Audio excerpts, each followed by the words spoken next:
Alemi aytış dep mınaң atayın, Instagram'dan barakça açıp aldım. Ay deniz işledip bunu baratsa, erken bunu keskilip ırdagaным koygondo, oy kattалганым karatsa, eldim bari görüşsün barakçaڭa başkaça, mani verip bu alarda көңүлдөрүң bölüşsün, kattалгандар katары azayбасын koşulsun, barakçaңды көргөндөр razı olup oturursun.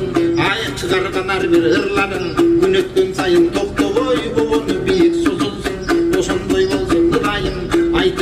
Aytış bir ulu önürde, өлkө üstün çıkarıp barakçaң menen arjandı, can düýnösün uşunday көрөнгө menen jakşılık берекеге сугарып.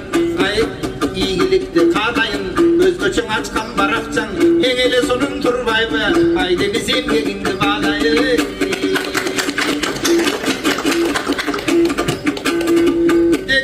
Never give up, go ahead.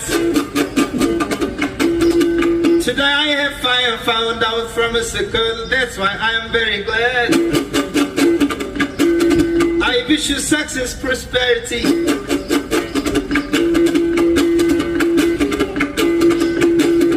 and development day by day,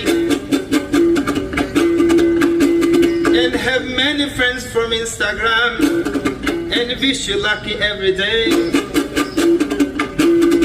Tebirdadım uşunday, aytır baştagan işin toktoboy ulanta vergin oturlay. Denizde koldoçular barında, men deleň aytışa verem otulbay.